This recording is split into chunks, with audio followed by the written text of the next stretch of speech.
Good evening everyone. Today we will talk about our new bill that is FCRA.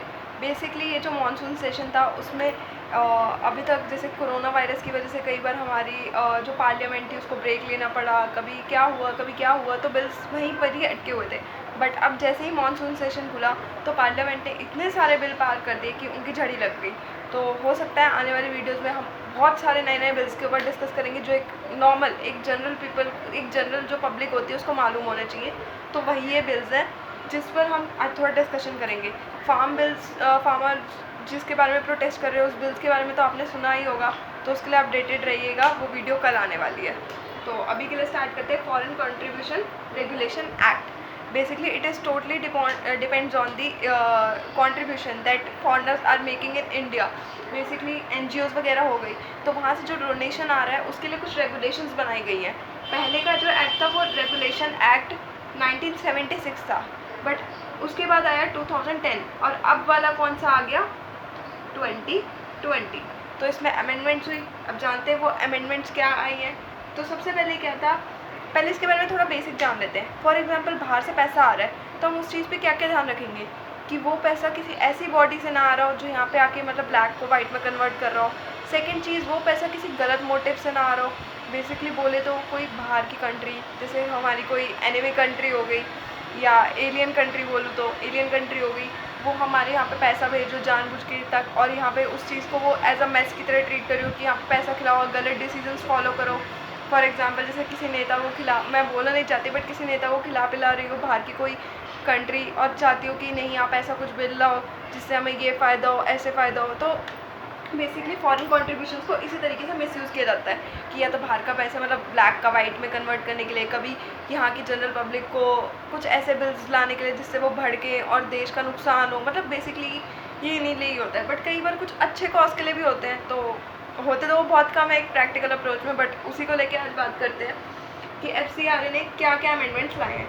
सबसे पहली बात, जो office bearers है किसी भी NGO के, अगर वो बाहर से पैसा एक्सेप्ट कर रहे हैं तो मैंडेटरी है उन ऑफिस बेयरर्स का कि उनका आधार रजिस्ट्रेशन हो। आधार रजिस्ट्रेशन इसके लिए भी एक रेगुलेटरी बॉडी है, उसके साथ उनका आधार रजिस्ट्रेशन हो। फर्स्ट चीज़। सेकेंड चीज़ ये है no funding to public servants. अब बेसिकली ये बात बताऊँ तो जैसे IAS हो गए IPS हो गए जो एक्सट्रीम लेवल पे होते हैं, उनकी अपनी भी कुछ ना कुछ पर्सनल लेवल पे NGOs काम कर रही होती है, वो कुछ नोबल कॉज के लिए काम कर रहे होते हैं। तो कई बार क्या होता है कि बाहर से पैसा आता है उनको खिलाने के लिए कि हाँ आप हमारा ये काम करके दो, आप हमारी ये फैक्ट्री इस जगह पे सेटअप करके दो, हम आपको ऐसे पैसा देंगे, और उसको फिर वो ब्लैक से वाइट में कैसे कन्वर्ट करते हैं, थ्रू NGO। तो ऐसे भी कुछ केसेस आए हैं, मैं बोलना नहीं चाहती थी बट एक्सप्लेनेशन आप लोग के लिए भी ज़रूरी है। तो इस वजह से कि अब ना पब्लिक सर्वेंट्स की फंडिंग ही रोक दी गई है कि किसी भी IAS IPS या कोई भी ऐसा पब्लिक सर्वेंट हो और अगर उसकी NGO हो तो वो फॉरेन से कंट्रीब्यूशन नहीं ले सकता। मीन्स एक तरीके से यहाँ पे एक वर्ड था बैंड, और ये जो अमेंडमेंट आई उसमें एक वर्ड यूज़ किया गया है कि जो पब्लिक सर्वेंट्स हैं उनको बैन कर दिया गया है FCRA के अंदर लिस्ट में। नेक्स्ट है need to create FCRA account with under SBI। The first and the foremost thing you have to do to get your contributions is you have to create as an NGO a SBI account under the FCRA account under the SBI। So ताकि SBI आपके जो transactions हैं उन पर cross check रख सके कि हाँ कुछ गलत तो नहीं हो रहा, कुछ सस्पिशियस तो नहीं हो रहा। नेक्स्ट चेक करते हैं all powers come under central on a single doubt. Basically अगर आपकी NGO पे हमें 1% का भी डाउट हुआ गवर्नमेंट को तो वो सारी की सारी पावर सेंट्रल। बेसिकली दो टाइप की गवर्नमेंट होती है, एक सेंट्रल गवर्नमेंट होती है, एक स्टेट गवर्नमेंट होती है। तो स्टेट गवर्नमेंट तो जैसे आपके स्टेट्स की गवर्नमेंट होगी, हरियाणा गवर्नमेंट, बिहार गवर्नमेंट, ये वो।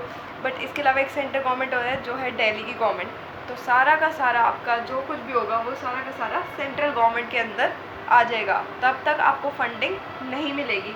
बेसिकली आप एक सिंगल भी डाउट कर लिया, जैसे कि आपने मंगाया तो कंट्रीब्यूशन के लिए, बस अंदर ही अंदर आप अपना खा रहे हो, आप उसको एक नोबल कॉज में यूज़ नहीं कर रहे, कि हल्का सा भी कुछ सस्पिशियस मिला तो एक सिंगल डाउट पे भी आपका सारा का सारा पैसा सेंट्रल गवर्नमेंट के मतलब सेंट्रल के अंदर आपकी फिर जांच कमेटी और ये सब आगे प्रोसीजर होगा।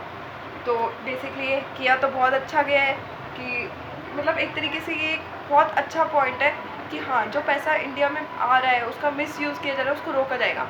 बट कहीं ना कहीं इंटरनेशनल कमेटीज़ हो गई, जैसे अब मैं आपको नाम नहीं लेना चाहती, उसका नाम मैं नेक्स्ट वीडियो में लूँगी। उन लोगों ने, उनका ये स्टेटमेंट आया है एक बहुत अच्छी इंटरनेशनल लेवल की ऑर्गेनाइजेशन का, कि ये जो डिसीज़न इंडिया ने लिया है ये बहुत गलत लिया है, क्योंकि इसकी वजह से कहीं ना कहीं फॉरेन कॉन्ट्रीब्यूशंस जो इंडिया में आते हैं वो कहीं ना कहीं रुकेंगे। ये बात सच है कि कहीं ना कहीं तो रुकेंगे, बट कहीं ना कहीं ये एक अच्छा भी है। हर चीज़ का एक पॉजिटिव होता है, एक नेगेटिव होता है। ये आप पे डिपेंड करता है, आप उसका पॉजिटिव देखते हो नेगेटिव। ये सच बोल तो जिसका पॉजिटिव ज़्यादा ऊपर होता है और नेगेटिव्स कम होते हैं वो एक अच्छा डिसीजन होता है, बट कहीं ना कहीं जिसका नेगेटिव ज़्यादा होता है और पॉजिटिव कम होता है तो वो एक बुरा डिसीजन मान जाता है। तो अब वो तो आने वाले प्रैक्टिकल लाइफ में ही पता चलेगा कि FCR एक अच्छा डिसीजन है इंडिया के लिए या एक बुरा। इसके बाद बहुत जल्द मिलते हैं नेक्स्ट वीडियो में। Bye bye.